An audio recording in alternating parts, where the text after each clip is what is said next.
अवधूत चिंतन श्री गुरुदेव दत्त श्री स्वामी समर्थ. तुम्हा सर्वांचं माझ्या चॅनलमध्ये खूप खूप स्वागत करते आणि आजच्या या नवीन व्हिडिओला सुरुवात करते. इंदिरा एकादशी बघा उद्या आहे म्हणजेच, आणि इंदिरा एकादशी म्हणजेच बघा हिंदू धर्मातील एक महत्त्वपूर्ण व्रत आहे, जे भाद्रपद महिन्याच्या कृष्ण पक्षातील एकादशी तिथीला केले जाते. या वर्षीची इंदिरा एकादशी 27 सप्टेंबरला दुपारी 1:20 सुरू होणार असून 28 सप्टेंबरला दुपारी 2:49 संपणार आहे. आणि बघा 29 सप्टेंबर रोजी या एकादशीचा जो उपवास आहे तो सोडण्यात येणार आहे. तर बघा उपवास सोडण्याचा शुभ मुहूर्त जो आहे तर तो सकाळी 6:13 सुरू होणार असून सकाळी बघा 8:53 संपणार आहे. बघा या एकादशीचे व्रत केल्यानंतर भक्तांनी आपल्या क्षमतेनुसार धान्य, फळे आणि पैसे गरजू व्यक्ती असतील किंवा ब्राह्मण असतील यांना यथाशक्ती दान करावे. हे दान केल्याने आपले पूर्वज प्रसन्न होतात. प्रत्येक महिन्यात बघा शुक्ल आणि कृष्ण पक्षामध्ये येणाऱ्या एकादशीचे अनन्यसाधारण असे महत्त्व असते.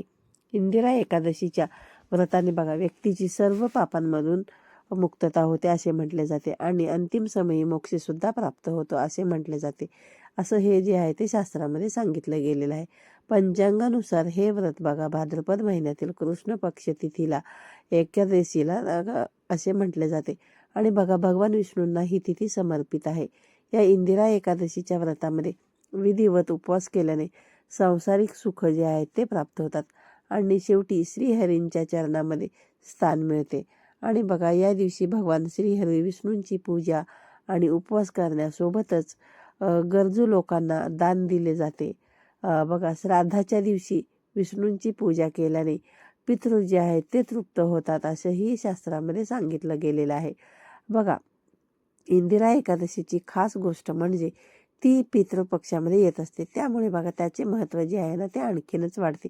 आणि शास्त्रानुसार बघा या एकादशीला नियमानुसार व्रत करून त्याचे पुण्य पितरांच्या नावाने दान केल्यास त्यांना मोक्ष प्राप्त होतो.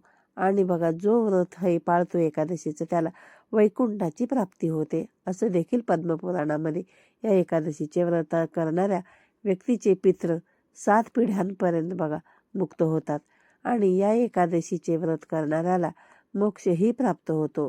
बघा इंदिरा एकादशीचे व्रत करून भगवान श्रीहरी विष्णूंची यथाउचित पंचोपचारे षोडशोपचारे पूजा केल्याने कन्यादानाचे किंवा हजारो वर्षाच्या तपश्चर्याचे जितके पुण्य मिळते ते केवळ इंदिरा एकादशीचे व्रत केल्याने मिळते असे देखील पुराणामध्ये सांगितले गेलेले आहे. या दिवशी बघा उपवास केल्यास पितरांना मोक्ष प्राप्त होतो आणि त्यांचे पाप दूर होतात. यामुळे बघा त्यांच्या आत्म्याला शांतीसुद्धा मिळते आणि त्यांना पारमार्थिक सुख प्राप्त होते. हे व्रत करणाऱ्या व्यक्तीलाही बघा मोक्ष प्राप्त होतो.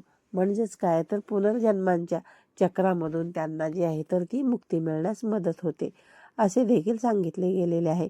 भगवान विष्णूंची पूजा आणि त्यांच्या मंत्राचे पठण केल्याने मन शुद्ध होते आणि भक्ताला आध्यात्मिक उन्नती प्राप्त होते.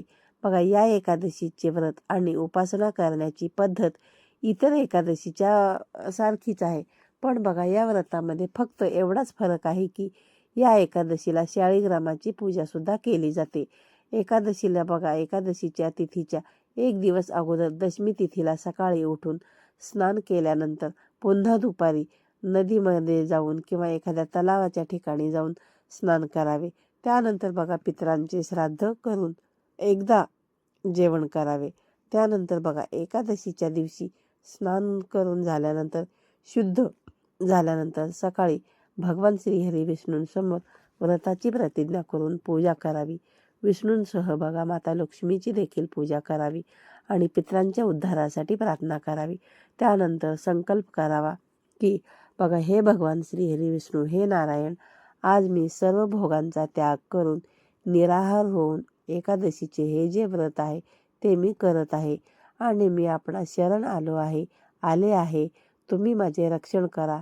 आहे असा संकल्प केल्यानंतर शाळीग्रामाच्या मूर्तीसमोर तुम्हाला विधिवत श्राद्ध करून ब्राह्मणांना फलाहार दक्षिणा देऊन तृप्त करायचे आहे. त्यानंतर बघा शाळीग्रामाला तुम्हाला पंचामृताने स्नान घालायचं आहे. पूजेमध्ये अबीर, गुलाल, अक्षतः, यज्ञोपवीत, फुले असावे. यासोबतच बघा तुळशीच्या पानांचा नैवेद्य तुम्हाला अवश्य करायचा आहे. यानंतर बघा तुळशीच्या पानांचा भोगसुद्धा अर्पण करावा. तुळशीच्या पानांचा भोग म्हटल्यानंतर जे काही तुम्ही नैवेद्य दाखवाल, जे काही कराल त्याच्यामध्ये तुम्हाला तुळशीचं पान जे आहे ना तर ते ठेवायचं. असं म्हटलं जातं की तुळशीचे पान ठेवल्याशिवाय भगवान श्री हरी विष्णू जे आहेत तर ते जे आपण नैवेद्य ठेवतो ते नैवेद्य ग्रहण करत नाहीत. त्यामुळे बघा पितरांना दिलेले पिंड गायीला सुद्धा खाऊ घालावे.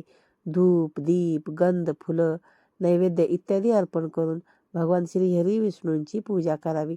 विष्णूंच्या पूजेमध्ये पिवळी फुले, फळे, तुळस आणि गंगाजलाचा अवश्य वापर करावा. दिवसभर निर्जला किंवा फलाहार करून हा उपवास करावा. तसेच बघा भगवद्गीता, विष्णू सहस्रनाम यांचे पठणसुद्धा करावे. एकादशीची कथा वाचून आरती करावी. त्यानंतर बघा पंचामृत वाटावे आणि बघा ब्राह्मणांना सुद्धा तुम्ही भोजन द्यावे. आणि बघा त्यांना दक्षिणा देऊन हे व्रत पूर्ण केल्यानंतर चांदी, तांबे, तांदूळ आणि दही यापैकी कोणत्याही एका वस्तूचे दान जे आहे तर ते तुम्ही करू शकता. त्यानंतर बघा रात्री जागरण करावे. द्वादशीला बघा सकाळी पुन्हा भक्तिभावाने भगवान श्रीहरी विष्णूंची पूजा करून ब्राह्मणांना जेवू घालावे. त्यानंतर आपल्या कुटुंबियासह मौनाने जेवण करावे. आणि बघा अशा प्रकारे व्रत केल्याने पितरांना स्वर्गामध्ये स्थान मिळते. त्यानंतर बघा इंदिरा एकादशी बद्दल असे मानले जाते की बघा जो कोणी या एकादशीचे व्रत करतो त्यांच्यावरती बघा भगवान श्रीहरी विष्णू प्रसन्न होतात आणि त्यांना त्यांच्या पूर्वजांचा सुद्धा आशीर्वाद प्राप्त होतो. आणि बघा इंदिरा एकादशीच्या बघा संदर्भामध्ये शास्त्रामध्ये असं देखील म्हटलं गेलेलं आहे की जर तुम्ही बघा इंदिरा एकादशीचे व्रत केले तर मग तुम्हाला त्यांचे जे काही पुण्य आहे ते तुमच्या पूर्वजांना दान केले जाते. तर बघा तुमच्या ज्या पूर्वजांना काही कारणांमुळे मोक्ष मिळू शकते किंवा शकला नाही आहे त्यांचा उद्धार होईल, त्यांच्या आत्म्याला शांती मिळेल. यासोबतच बघा उपवास करणाऱ्याला मोक्षसुद्धा प्राप्त होतो. त्यामुळे इंदिरा एकादशीचे व्रत करणाऱ्यांनी खोटे बोलू नये किंवा कोणावरही टीका, निंदा, नालस्ती करणे हे टाळावे. आणि तुम्ही जर हे व्रत केले नसेल तरीसुद्धा एकादशीच्या दिवशी बघा भात खाऊ नये. असे म्हणले जाते. बघा मन शांत ठेवावं, ब्रह्मचर्याचे पालन करावं. एकादशीचं व्रत करणाऱ्यांनी आदल्या दिवशीपासूनच सूर्यास्तानंतर अन्न घेऊ नये. इंदिरा एकादशीचे व्रत हे केवळ पितरांच्या आत्म्याच्या तारणासाठी, शांतीसाठीच नव्हे तर बघा भक्तांच्या जीवनातही, आपल्या सांसारिक जीवनातही धार्मिक आणि आध्यात्मिक शांती व समृद्धी यावी म्हणून हे व्रत केलं जातं. त्याचबरोबर मोक्ष आणि पितरांच्या उद्धारासाठी हे व्रत अतिशय महत्त्वाचे मानले जातं. पण जर तुम्हाला वाटत असेल की तुमच्या पूर्वजांना मोक्ष मिळाला नाही आहे तर बघा तुम्ही देखील हे व्रत जे आहे तर ते करू शकता. तुम्हाला काहीही शंका असतील तरी तुम्ही कमेंट करून विचारू शकता. आजचा व्हिडिओ कसा वाटला ते कमेंट करून नक्की सांगा. श्री स्वामी समर्थ.